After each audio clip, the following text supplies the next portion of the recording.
Hello friends, vision education channel में आप सबका स्वागत है। आप सब लोग स्वस्थ और मस्त हो गए ऐसे हम ईश्वर से प्रार्थना करते हैं। हमने लास्ट क्लास में देखा था यूनिट्स एंड मेजरमेंट पार्ट 1। आज हम देख रहे हैं यूनिट्स एंड मेजरमेंट्स में पार्ट्स 2। इसमें हम देखने वाले हैं fundamental quantities and unit, derived quantities and unit and supplementary unit. तो फंडामेंटल क्वांटिटीज एंड यूनिट्स क्या है? तो fundamental quantities and units the physical quantities which do not depend on any other physical quantities for their measurement are known as fundamental quantities। क्या है definition fundamental quantities की? The physical quantities which do not depend on any other physical quantities for their measurements are known as fundamental quantities.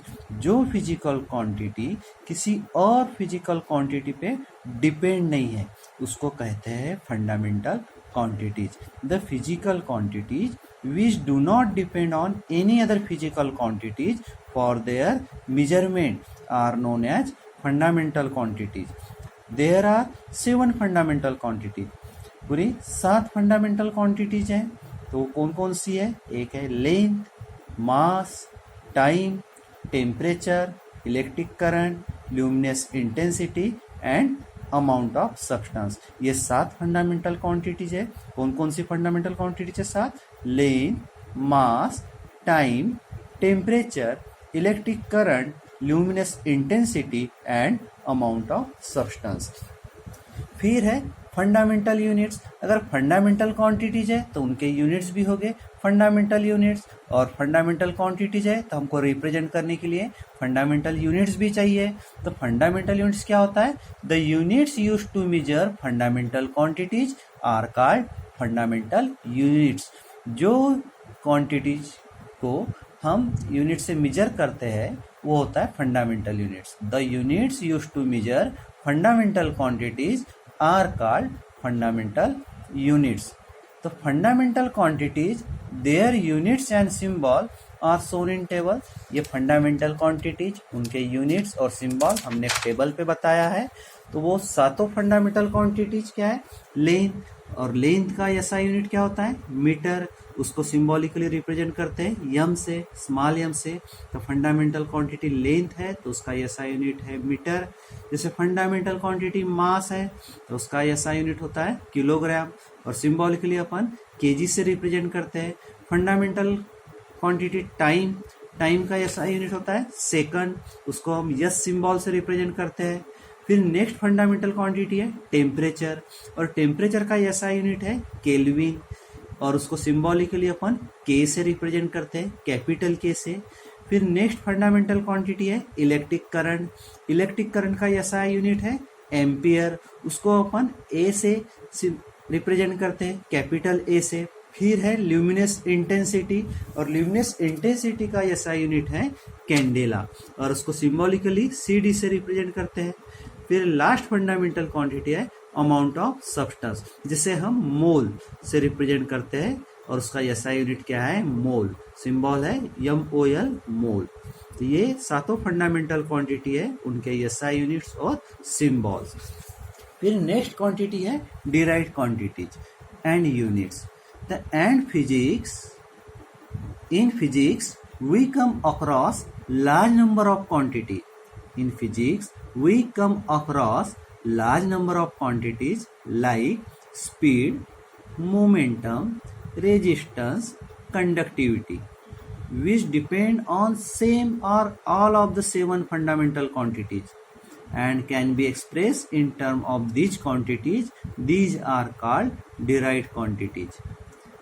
जो quantity एक तो same physical quantity पे depend है या और भी 7 फंडामेंटल क्वांटिटी पे डिपेंड है, तो वो होता है डिराइव्ड क्वांटिटी। देखो एक बार और डेफिनेशन देखते हैं हम। In physics we come across large number of quantities like speed, momentum, resistance, conductivity, etc., which depend on same or all of the 7 fundamental quantities and can be expressed in terms of these quantities. These are called derived quantities. and their unit which can be expressed in term of the fundamental unit are called derived unit. तो क्या होता है derived quantities और units? तो in physics we come across large number of quantities like speed, momentum, resistance, conductivity, etc. which depend on same or all of the 7 fundamental quantities and can be expressed in term of these quantities. So these are called derived quantities and their units which can be expressed in term of the fundamental unit are called derived unit. इसका example देखते हैं. तो SI unit of velocity, velocity का unit क्या है? Metre पर second. अब देखो मीटर पर सेकंड कैसे आया? अब SI यूनिट ऑफ वेलोसिटी, तो वेलोसिटी का फार्मूला अपने को पता चाहिए. तो वेलोसिटी का फार्मूला क्या है? Displacement upon time. तो unit of displacement upon unit of time. तो डिस्प्लेसमेंट का यूनिट होता है मीटर और टाइम का होता है सेकंड. तो मीटर पर सेकंड. तो इसका SI यूनिट ऑफ वेलोसिटी क्या होगा? मीटर पर सेकंड. फिर नेक्स्ट है यूनिट ऑफ मोमेंटम. तो यूनिट ऑफ मोमेंटम क्या होगा? इसका फार्मूला होगा unit of mass into unit of velocity. तो यूनिट ऑफ मास, तो मास का यूनिट होता है केजी और वेलोसिटी का यूनिट होता है मीटर पर सेकंड. दोनों को अपन ने मिला दिए, प्रोडक्ट कर दिए दोनों का, तो ये हो जाएगा केजी मीटर पर सेकंड. तो these two units are derived unit, क्योंकि ये जो यूनिट्स है ये दूसरे और क्वांटिटीज पे डिपेंड है. फिर देख रहे हैं हम सप्लीमेंट्री यूनिट्स. तो सप्लीमेंट्री यूनिट्स क्या है? तो बिसाइड द 7 फंडामेंटल और basic units there are 2 more units are called supplementary units. पहला है सप्लीमेंट्री यूनिट्स प्लेन एंगल, जिसे हम डी थीटा से रिप्रेजेंट करते हैं, और फिर है सॉलिड एंगल, उसे हम डी ओमेगा से रिप्रेजेंट करते हैं. तो प्लेन एंगल डी थीटा, तो प्लेन एंगल क्या होता है? This is the ratio of the length of an arc of a circle to the radius of the circle. क्या है? This is the ratio of the length of an arc of a circle to the radius of the circle. हम इसे figure में बताएंगे.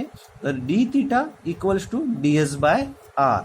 D S है arc of a circle और R क्या है? Radius of circle. तो रेशियो दोनों का डी एस बाय आर, या फिर ratio of length of an arc of circle to the radius of the circle.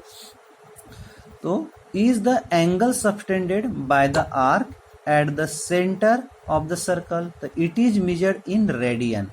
Plane angle को हम मेजर करते हैं रेडियन से, और an angle theta in radian is denoted as theta to the power c. Plane angle d theta का symbol क्या है? Radian.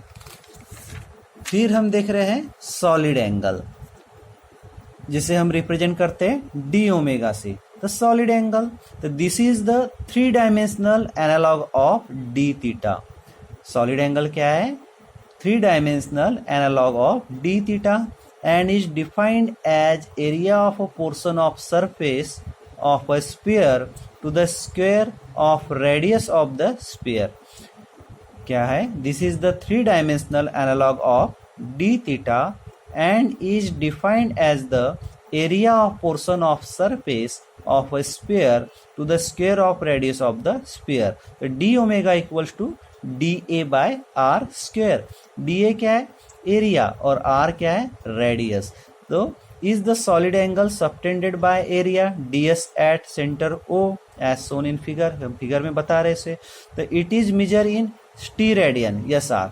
A sphere of radius r has surface area 4 pi r square. Sphere of radius r has surface area 4 pi r square. So thus the solid angle subtended by the entire sphere at its center is omega equals to 4 pi r square upon r square.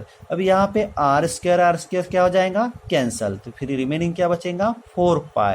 तो ये क्या हो गया? 4 pi yes r means 4 pi steradian. ये था solid angle. क्या था solid angle?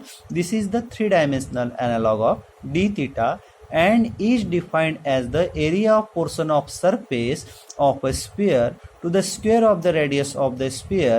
Thus d omega equals to dA by r square is the solid angle subtended by area ds at O as shown in figure. It is measured in T radians. A sphere of radius r has surface area 4 pi r square. Thus, the solid angle subtended by the entire surface at its center is omega equals to 4 pi r square upon r square. तो r square हो जाता है cancel, फिर बचता है 4 pi yes r means 4 pi t radian. तो ये था सॉलिड एंगल। तो आज के लिए इतना ही, थैंक यू।